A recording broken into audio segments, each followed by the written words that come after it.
बंधुओं बड़ा कठिन है ये जो बातें सुन रहे हो। सुनने में तो सरल है पर ये बात करने में बड़ी कठिन है। अपनी 10 इंद्रियों को, मन बुद्धि और चित्त को एक जगह करके माथे के बीच में यहां पर केंद्रित करके लंबे स्वर में ओमकार का जाप करके प्राणों का अंत हो जाए तो हम एक पल में, एक क्षण में, एक दिन में ही परमात्मा को प्राप्त कर लेते हैं। सारे दोष परमात्मा माफ कर देते हैं। इंद्रियों को इकट्ठा करना दुर्लभ काम है। पूरी जिंदगी योगियों को भी निकल जाती है पर वो भी इंद्रियों को एक जगह नहीं कर पाते। एक इंद्री बस में होती है, दूसरी खुल के भाग जाती है, उसे पकड़ के लाओ, तीसरी भाग जाती है। कभी मन कभी इंद्री, कभी मन कभी इंद्री। योगी भी हमेशा लड़ता रहता है, जूझता रहता है। बाई चांस किसी किसी को मौका मिलता है कि उसका योग सिद्ध हो जाए। सुना, बड़ा सरल लगा। ये तो बहुत बढ़िया बात है भाई। मरते समय सब काम छोड़ दो और सब चीजें आंख के ऊपर टेक लो, ध्यान, हो गई मुक्ति। पर ऐसे नहीं। 10 इंद्रियों को कहा एक जगह सुकोड़ के, मन बुद्धि को भी एक ही जगह सुकोड़ कर जब आप ये लीला करते हैं तभी ये लाभ प्राप्त होता है। हे राजन, आपकी 10 इंद्रियां परमात्मा में लिप्त हो जाए तो वो ऐसी होंगी जब आप कथा में लिप्त हो। भगवान में इंद्रियां लग जाएं उसके लिए कोई मार्ग दूसरा नहीं है सिवाय कथा के। हरि चर्चा में जब इंद्रियां लग जाती हैं तो 10 की 10 इंद्रियां इसी में लग जाती हैं महाराज। ये जबरदस्त फार्मूला है इंद्रियों को बस में करने का। आप कथा में जाओ, सत्संग में जाओ, कीर्तन में जाओ, आपकी सब इंद्रियां लग जाती हैं उसी में। आंख, कान, हाथ, पैर सब आपके काम में लग जाते हैं भगवान के। और इनका भटकना रुक जाता है। हाँ, नाचना भी, कीर्तन में नाचना इंद्रियों को ही बस में करना है। ताली बजाना, गनगनाना, ये भी इंद्रियों को बस में करना है महाराज। जो कानों से सुना वो मुंह से गाया जाए, हाथों से बजाया जाए, पैरों से नाचा जाए तो सारा शरीर लग गया परमात्मा के कार्य में, ऐसा समझना चाहिए। इसीलिए कथा में नाचने में संकोच नहीं करना चाहिए, किसी पुरुष को भी नहीं, किसी स्त्री को भी नहीं। क्यों? ये समर्पण धाम है। यहाँ अंग अंग समर्पण परमात्मा को कर दिया जाए, यही मौका है, और कहीं मौका नहीं। अच्छा, ये ही एक जगह ऐसी है जहाँ नाचने वाले को धार्मिक माना जाता है। बाकी रोड पे नाचो आप तो आपको धार्मिक नहीं माना जाएगा। आपके बारे में न जाने गाड़ी रास्ते वाले क्या क्या बोलेंगे। और आप जब यहाँ नाचते हो तो आप यहाँ धार्मिक देखते हो, धार्मिक दिखाते हो। और इंद्रियां भी काम पे लग जाती है, मन भी काम पे लग जाता है, चित्त भी काम पे लग जाता है। सर्वत्र परमात्मा से लीन हो जाते हैं ये सब। आपको क्या लग रहा है कथा सुनते सुनते सुनते सुनते केवल कहानी कथा सुनते ना, पूरा शरीर कथा सुन रहा है, रोम रोम कथा सुनता है। और कथा व्यासपीठ से जो गाई जाती है केवल मुख नहीं, इसमें आंख, कान, हाथ, पैर, मन, बुद्धि, चित्त सब लगे हैं, तब मुख से बाहर जा रहा है कथा, नहीं तो बाहर नहीं जाएगी कथा। सब प्राण इसमें लगे हुए हैं महाराज। सुनने में प्राण लगता है, कहने में प्राण लगता है। जब हम सुनने और कहने में प्राण देते हैं तो यही परमात्मा को प्रिय है। बोलिए सच्चिदानंद भगवान। परमात्मा ही तो प्राणपति है, और कौन है? और तो कोई है ही नहीं प्राणपति परमात्मा के सिवाय। केवल और केवल परमात्मा ही प्राणपति है। राजा को कथा सुनाई भगवान सुखदेव जी ने। कहा, राजन, मनु महाराज के यहाँ 3 कन्याओं ने जन्म लिया, 2 पुत्रों ने जन्म लिया। उतानपाद नाम के पुत्र, प्रियव्रत नाम के पुत्र हुए ब्रह्मा के पोते के रूप में। उनका वंश बढ़ा, उनके ही वंश में इक्ष्वाकु, पुरूरवा और पृथु और भरत जैसे महाराजाओं का जन्म हुआ है। जिन राजाओं की कथा आज तक हम गा रहे हैं, जिनके वंश के कारण इस धरती का नाम भारत वर्ष पड़ा, ऐसे महान राजा भी मनु के ही वंश में पैदा हुए प्यारे बंधुओं। और इस धरती माता का नाम पृथ्वी पड़ा।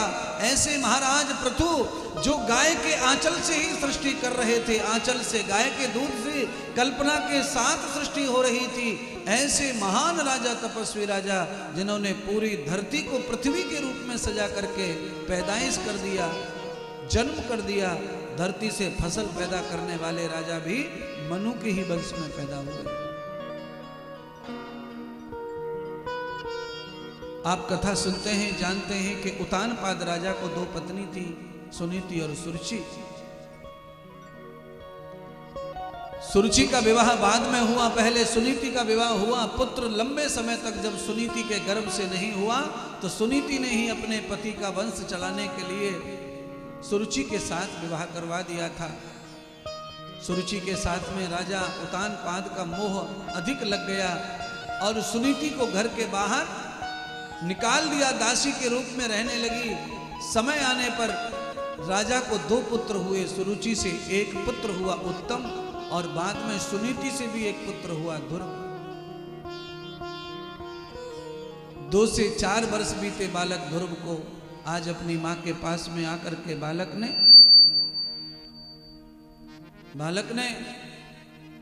अपनी मां से कहा, मां मुझे पिता का दर्शन करना है, मुझे पिता का दर्शन करवाओ। माता सुनीति ने कहा, पुत्र तुम्हारे पिता तो वही हैं जो उत्तम के पिता हैं, जाओ दर्शन कर आओ। महल में राजा बैठे हैं माता रानी के साथ, अपनी पत्नी सुरुचि के साथ। तुम जाकर पिता को प्रणाम करना और अपने पिता से कहना, पिताश्री मैं भी आपका ही पुत्र हूं, मुझे गोद में बिठाओ। मां के कहने से 5 वर्ष का बालक ध्रुव उतानपाद के महल में गया, दंडवत और प्रणाम किया। उतानपाद राजा का दिल बड़ा पिघल गया बालक को देख करके। उस समय राजा की गोद में उत्तम बैठे हुए थे पुत्र के रूप में। उत्तम को उतार करके राजा ने सुरुचि की गोद में रखा और कहा, सुनीति का पुत्र आया है, मेरा पुत्र ध्रुव आया है, वो गोद में बैठना चाहता है, इसलिए हे सुरुचि उत्तम को थोड़ी देर तुम संभालो। सुरुचि ने उत्तम को राजा की गोद में पधरा दिया और कहा कि आपकी गोद में मेरे पुत्र के अलावा दूसरा कोई पुत्र बैठ नहीं सकता। और कह दिया, जाओ ध्रुव जंगल में जाओ पुत्र, जंगल में जाके तप करो, जप करो और भगवान को प्रसन्न करो। तुम्हारे भजन से परमात्मा प्रसन्न हो जाए तो वर मांग लेना कि तुम्हारा अगला जन्म मेरी कोख से हो, तब तुम राजा की गोद में बैठने के अधिकारी बनोगे। इस जन्म में तो तुम दासी के पुत्र हो। वो सुनीति तो इस घर की दासी है। राजा के सामने राजा की ही बड़ी पत्नी का अपमान छोटी पत्नी कर रही हैं, पर राजा कुछ कर नहीं पाए क्योंकि राजा सुरुचि के गुलाम हो चुके थे। 5 वर्ष का बालक लौट करके अपनी मां के पास पहुंच गया, रोता बिलखता। सारी दशा मां को बताई। मां रोने लगी अंदर ही अंदर। रोकर मां ने सोचा, ऐसे छोटे बालक पर भी दया नहीं की राजा ने। बालक जब बड़ा हो जाएगा तो राजा कैसे मेरे बालक को हक देगा, मेरे बालक का जीवन तो बर्बाद हो जाएगा। इसलिए आज अवसर है, मुझे ममता का त्याग कर देना चाहिए, मोह का त्याग कर देना चाहिए और मेरे बच्चे को इस नकली साम्राज्य से बचाकर असली साम्राज्य की ओर भेजना चाहिए। सुनीति ने अपने पुत्र से कहा, पुत्र ये जो राजा थे, ये तुम्हारे जो पिता हैं, ये तो झूठ मूठ के पिता हैं। तुम्हारे सच्चे पिता तो जंगल में वास करते हैं। जाओ पुत्र, तुम्हारे पिता जंगल में तुम्हें मिलेंगे, क्योंकि वो मुझे छोड़कर मुझसे रूठ कर चले गए हैं। इसीलिए मैं आज यहाँ दुख भोग रही हूँ। जाकर के अपने पिता की खोज करो और सच्चे पिता की खोज में निकल पड़े। सुनीति की आज्ञा पा करके ध्रुव जी 5 वर्ष का बालक महाराज जंगल की ओर चल पड़ा। मां ने कहा कि ये तो सब नकली पिता हैं, थोड़े दिन के लिए ममत्व इनमें, पितत्व है, बाद में ये सब लोग मर जाएंगे, तू अकेला रह जाएगा। इसीलिए न मरने वाला पिता है, वो ब्रह्म है, वो गोविंद है, उसकी शरण में जा पुत्र। हमेशा ही तू हमेशा ही पिता का रहेगा और पिता तेरा रहेगा, क्योंकि सच्चा पिता वही परमात्मा है।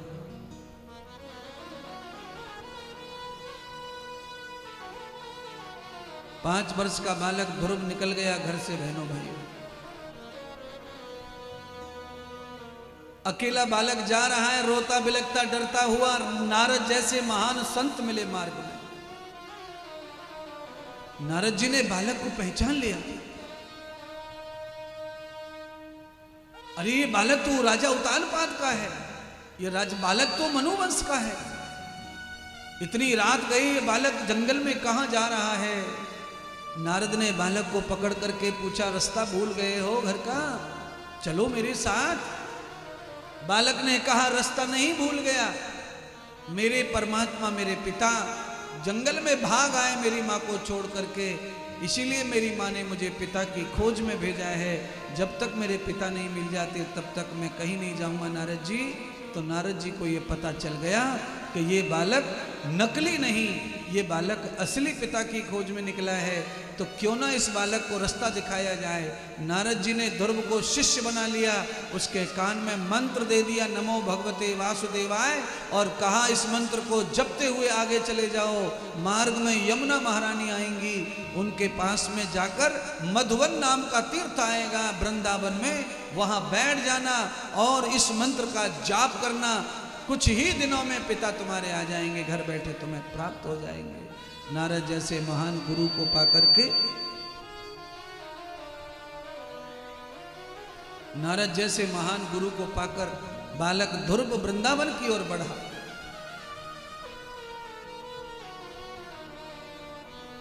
वृंदावन में केवल कृष्ण की लीला हुई ऐसा नहीं है महाराज। भागवत की जब हम कथा सुनते हैं तभी पता चलता है कि ध्रुव भी आए वृंदावन में, मीरा भी आई वृंदावन में। तभी पता चलता है कि आए यहां पर रहीम आए, सूरदास आए। वृंदावन में कोई एक भक्त नहीं आया है, एक ने परमात्मा को नहीं पाया है। वृंदावन में अनेक भक्तों ने परमात्मा को पाया है, अनेक भक्तों ने अलग अलग टाइम पर, अलग अलग समय पर। मीरा ने तो कलयुग में भगवान को पाया। मीरा को पाए हुए बहुत ज्यादा साल तो नहीं हुए। चारों तरफ घोर अंधकार मुगलों का चल रहा था, चारों तरफ मुगल साम्राज्य फैला हुआ था, अत्याचार हो रहे थे। और उस समय मीरा परमात्मा को पा रही थी, परमात्मा को देख रही थी, परमात्मा को भज रही थी मीरा।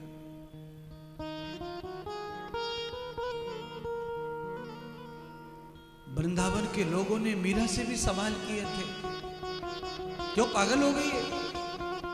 इतने बड़े राजघराने को छोड़कर, इतने बड़े महान पति को छोड़कर यहां भटक रही है मूर्ति लेकर के पत्थर की है? सारे लोग सवाल मीरा से कर रहे थे महाराज।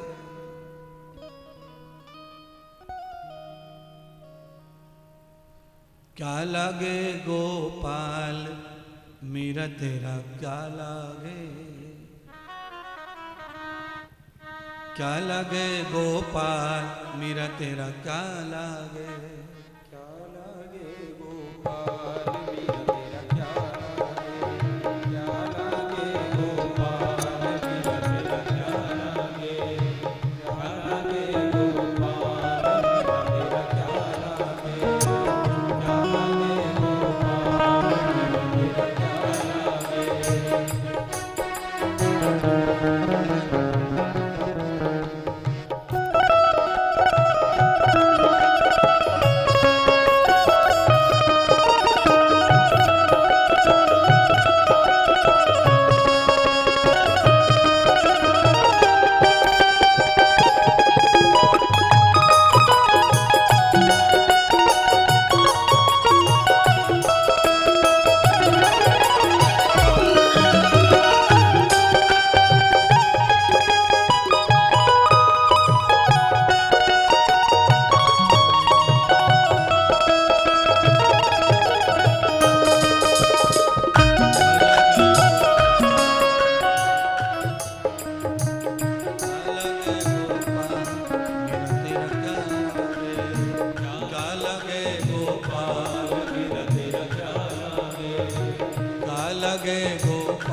गोपी संग में रास रचायो, गोपी संग में रास रचायो, गोपी संग में रास रचायो, गोपी संग में रास रचायो, राधा संग में रास रचायो, राधा संग में रास रचायो।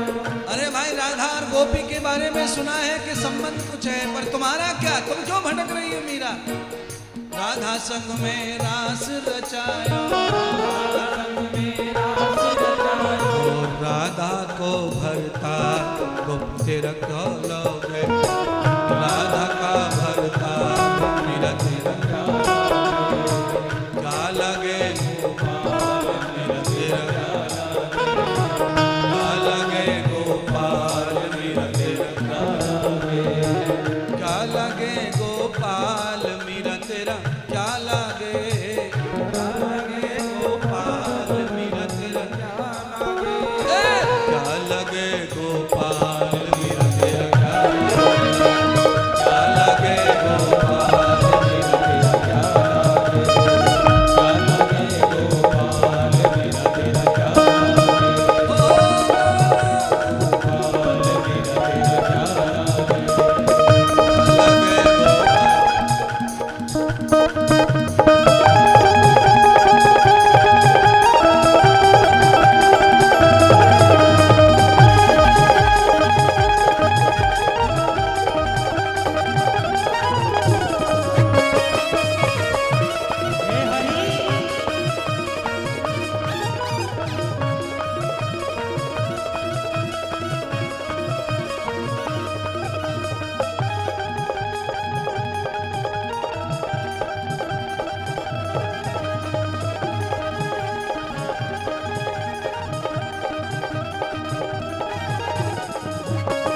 बोल सतगुरुदेव भगवान की।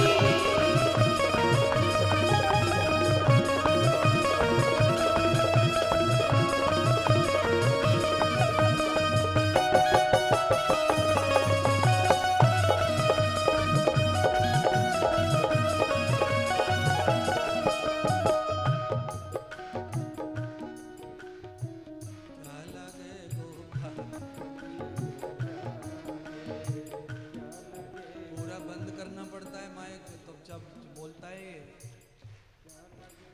तुम्हारे संग में बोल ही नहीं रहा वो। बोलिए सच्चिदानंद भगवान की जय। नाराज मत होना श्रोता भक्तों, बैठ जाइए, कथा सुनिए, थोड़ी रह गया क्योंकि बस में हमारे है ही नहीं हाथ में, क्या करें।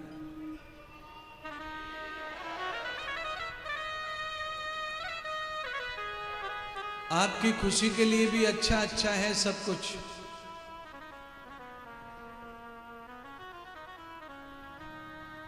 राधा संग में रास रचायो, राधा को भरतार मेरा तेरा क्या लागे, क्या लगे गोपाल मेरा तेरा क्या लागे।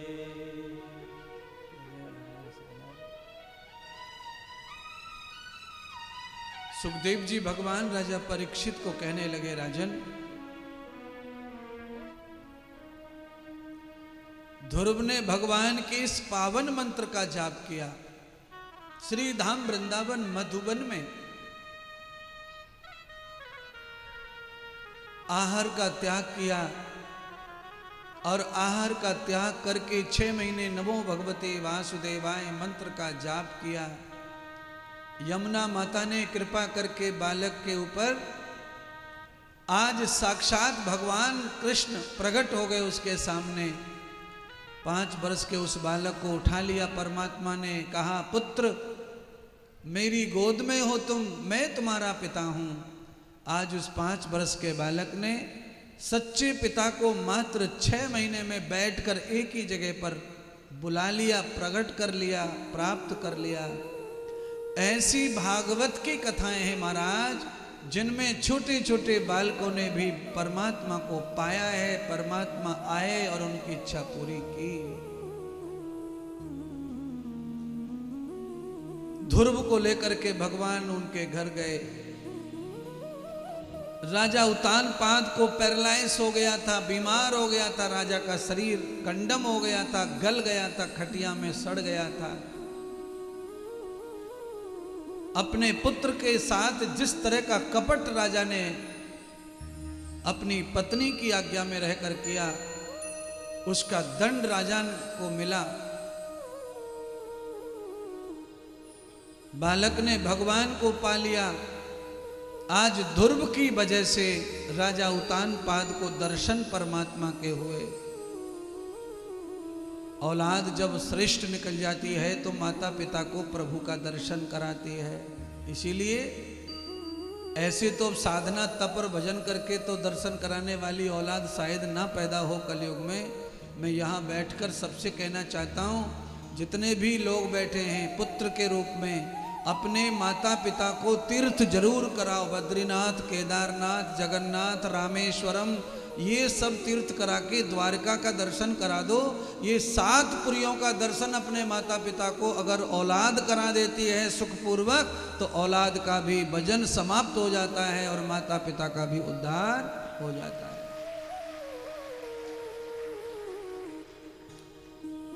उत्तानपाद का दर्शन हुआ, घर बैठे भगवान आ गए पुत्र की भक्ति के कारण। अब कोई पुत्र ऐसी भक्ति नहीं करेगा तो तीर्थों में बसे हुए, मंदिरों में बैठे हुए, पत्थरों की मूर्तियों में परमात्मा का दर्शन भी हो जाए, तीर्थ का भ्रमण हो जाए, ये भी कोई कम नहीं है महाराज।